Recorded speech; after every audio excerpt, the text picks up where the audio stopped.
9 FIR, 7 गिरफ्तारियां और फरार एचआर मैनेजर।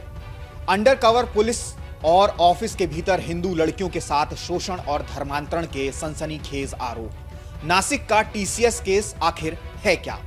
क्या एक कॉर्पोरेट ऑफिस के अंदर भरोसे, नौकरी और पद का इस्तेमाल करके हिंदू महिलाओं को निशाना बनाया गया? और क्या शिकायतें एचआर तक पहुंची लेकिन वहीं दबा दी गईं क्योंकि शिकायत करने वाली सभी हिंदू लड़कियां थीं और जिनके खिलाफ शिकायत हुई वो सभी मुस्लिम? क्या ये एक सोची समझी नपी तुली धर्मांतरण गिरोह की साजिश है? आइए समझते हैं। नासिक से सामने आई टीसीएस की ये कहानी सिर्फ एक कॉर्पोरेट विवाद नहीं बल्कि उन सवालों का विस्फोट है जो हर बड़े ऑफिस, हर एचआर सिस्टम और हर सुरक्षित माने जाने वाले कार्यस्थल के भीतर छिपी हुई हो सकती है एक साजिश। आरोप है कि यहां कुछ हिंदू महिलाएं कर्मचारियों को पहले भरोसे में लिया गया, फिर उन पर दबाव बनाया गया, उनका शोषण हुआ, उनकी शिकायतों को दबाया गया और कुछ मामलों में उन पर धर्म बदलने के प्रयास तक किए गए। और जब शक गहराया तो पुलिस को इस कॉर्पोरेट दफ्तर के भीतर सच जानने के लिए अंडरकवर ऑपरेशन चलाना पड़ा। पूरी कहानी की शुरुआत फरवरी में हुई जब नासिक पुलिस के पास एक शिकायत पहुंची। शिकायत में कहा गया कि टीसीएस के नासिक बीपीओ यूनिट में काम करने वाली एक हिंदू महिला रमजान के रोजे रखने लगी है और इसी बदलाव ने कार्यस्थल के भीतर धर्मांतरण के दबाव की आशंका को जन्म दे दिया। पुलिस ने सूचना को सामान्य शिकायत नहीं मानकर उसे बंद नहीं किया बल्कि चुपचाप महिला के परिवार से संपर्क किया और परिवार ने कथित तौर पर बताया कि धार्मिक व्यवहार में बदलाव के बाद उन्होंने अपनी बेटी को नौकरी से जाना बंद करवा दिया। यहीं से पुलिस को शक हुआ कि मामला व्यक्तिगत नहीं है बल्कि कार्यस्थल के भीतर चल रहे किसी गहरे पैटर्न का हिस्सा हो सकता है। इसके बाद शुरू हुआ एक ऐसा ऑपरेशन जिसने पूरे मामले को राष्ट्रीय चर्चा का विषय बना दिया। रिपोर्ट्स के मुताबिक पुलिसकर्मी हाउसकीपिंग स्टाफ बनकर ऑफिस के अंदर तैनात किए गए ताकि बिना शोर किए यह समझा जा सके कि आखिर उस यूनिट के भीतर चल क्या रहा है। यह अंडरकवर मौजूदगी सिर्फ निगरानी के लिए नहीं थी बल्कि कर्मचारियों के व्यवहार, बातचीत, ग्रुप कल्चर और कथित दबाव के तरीकों को समझने के लिए थी। जांचकर्ताओं के अनुसार इस दौरान कुछ टीम लीडरों और कर्मचारियों से जुड़ा ऐसा पैटर्न सामने आया जिसने यौन उत्पीड़न, नजदीकी बनाने का दबाव, काम के नाम पर नियंत्रण और धार्मिक प्रभाव डालने के आरोप शामिल थे। यानी मामला किसी एक घटना का नहीं बल्कि कई शिकायतों में बार बार उभर रहे एक जैसे आरोपों को बनता गया। पहली एफआईआर ने इस पूरे केस को औपचारिक आपराधिक जांच में बदल दिया।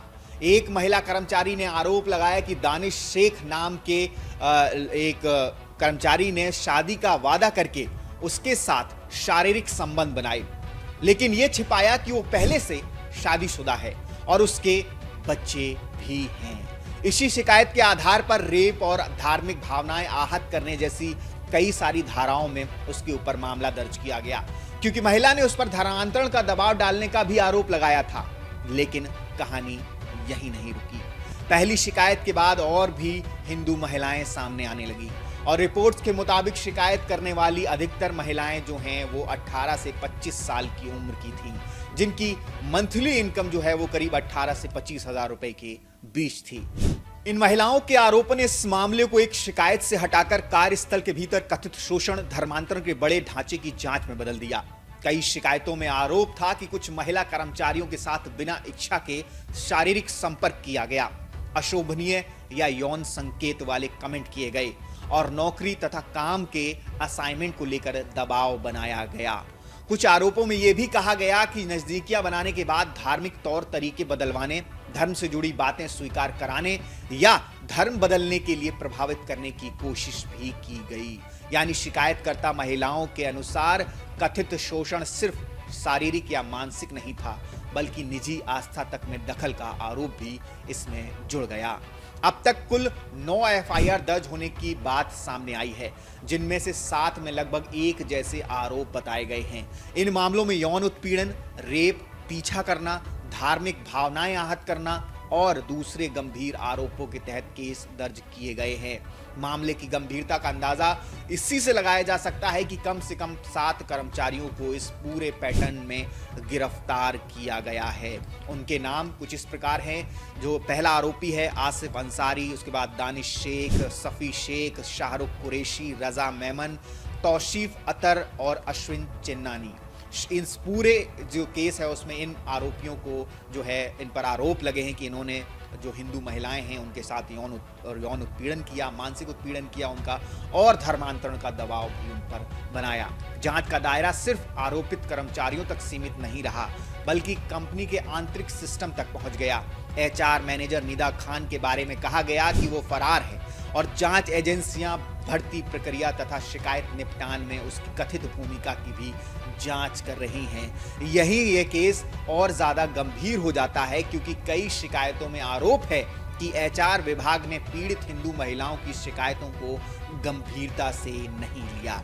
इसीलिए एसीपी रैंक के अधिकारी के नेतृत्व में एक एसआईटी बनाई गई जो 8 महिला कर्मचारियों की उन शिकायतों की जांच कर रही है जिनमें एचआर पर शिकायतें दबाने या नजरअंदाज करने के आरोप हैं। अगर ये आरोप सही साबित होते हैं तो सवाल सिर्फ कुछ कर्मचारियों पर नहीं बल्कि पूरे शिकायत तंत्र पर खड़ा होगा।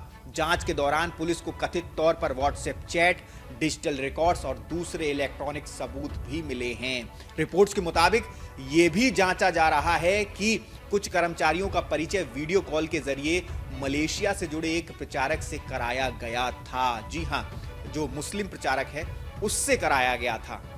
एक अन्य रिपोर्ट्स में यह भी कहा गया कि एक आरोपी के फोन से एक हिंदू जो सहकर्मी थी, उसकी कलीग थी, उसकी मुस्लिम पोशाक में तस्वीर, जिसे भी जांच के हिस्से के तौर पर देखा जा रहा है। वो एक जो आरोपी हैं उनके एक आरोपी के फोन में एक हिंदू जो उसकी कलीग थी उसके मुस्लिम अटायर में उसकी फोटो जो है वो मिली है, जो कि अब जांच के दायरे में है। जांचकर्ता अब बैंक खाते को भी पड़ताल कर रहे हैं ताकि ये समझा जा सके कि कहीं इस कथित गतिविधि के पीछे कोई संगठित आपराधिक लिंक तो नहीं था। यानी पुलिस की जांच केवल बयान तक सीमित नहीं है बल्कि पैटर्न, नेटवर्क, डिजिटल कनेक्शन और संस्थागत भूमिका सब कुछ खंगाला जा रहा है।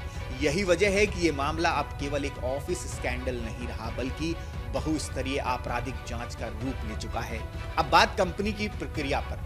टीसीएस ने कहा कि उसने आरोपों को गंभीरता से लिया है। जांच के दायरे में आए सभी कर्मचारियों को जांच पूरी होने तक सस्पेंड कर दिया गया है और कंपनी अपनी जीरो टॉलरेंस पॉलिसी पर कायम है।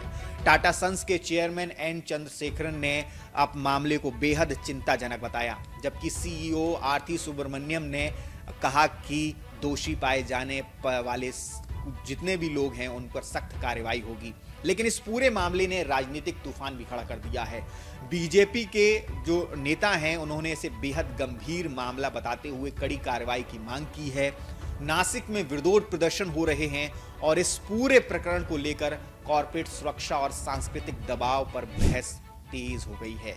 दूसरी ओर कुछ आरोपियों के परिवारों ने पुलिस की कहानी पर सवाल उठाते हुए दावा किया है कि अलग अलग घटनाओं को जोड़कर बड़ा नैरेटिव जो है वो बनाया गया। यानी इस केस में 3 परतें एक साथ चल रही हैं। पहली शिकायतकर्ता महिलाओं की है आरोप, दूसरी ऑफिस के भीतर कथित अंदरूनी संरक्षण या सिस्टम फेलियर का है और तीसरी पुलिस की वो जांच जो ये पता लगाने की कोशिश कर रही है कि क्या ये सिर्फ कुछ व्यक्तियों का अपराध था या किसी बड़े पैटर्न का हिस्सा।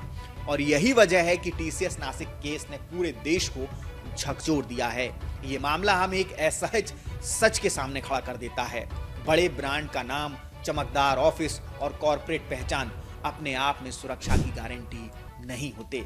सवाल केवल आरोपियों पर नहीं बल्कि उस सिस्टम पर भी है जिसने कथित तौर पर पीड़ित हिंदू महिलाओं को समय पर सुरक्षा नहीं दी। अब सबकी नजर एसआईटी जांच पर है। पुलिस की अगली कार्रवाई और टीसीएस के संस्थागत जवाब पर टिकी है।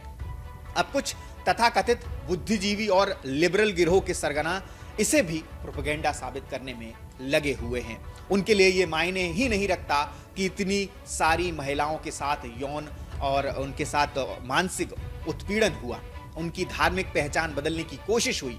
इनके लिए ये ज्यादा दर्द भरा है कि क्यों सब लोग इनके मुस्लिम भाइयों को पॉइंट आउट कर रहे हैं। ये कोई ऐसा अपराध नहीं है जहां धर्म और जाति छुपाई जाए, बल्कि ये अपराध ही धर्म से जुड़ा हुआ है। कुछ तो अभी भी कहेंगे कि ये सिर्फ एक धर्म के प्रति नफरत फैलाने का षड्यंत्र है। किसी मुस्लिम व्यक्ति के साथ ऐसा अपराध हो जिसे सिर्फ एक क्राइम की नजर से देखा जा सकता है, वहां ये दो कौड़ी के तथाकथित सेक्युलर जीवी हिंदू बनाम मुस्लिम कर देंगे और पूरे हिंदू समाज पर सवाल खड़े कर देंगे। और यहां इस नासिक केस में पुलिस ने खुद जांच में पाया है कि यहां यौन उत्पीड़न और धर्मांतरण का बहुत बड़ा पैटर्न सामने आया है। फिर भी ये खान मार्केट गैंग आंख पर पट्टी बांध के धृतराष्ट्र बन जाएगी।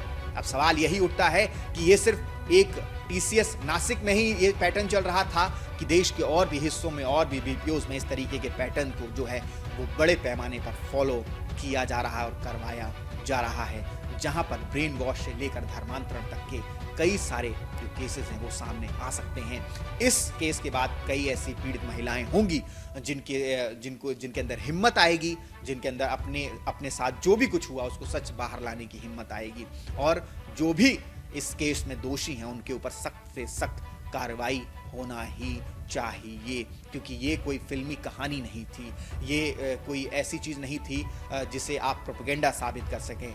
ये खुद महिलाओं के द्वारा अपनी आप बीती बताने के बाद जो है इस केस को सामने उजागर हुआ है। पुलिस ने खुद पहले इस केस को जांचा है, उसके बाद पुलिस इस अभी निष्कर्ष पर नहीं पहुंची है, लेकिन अभी तक की जांच यही इशारा कर रही है कि एक बहुत बड़े धर्मांतरण गिरोह का, एक तरीके से अगर इसे आप कहें तो कॉरपोरेट जिहाद का मामला सामने आया है।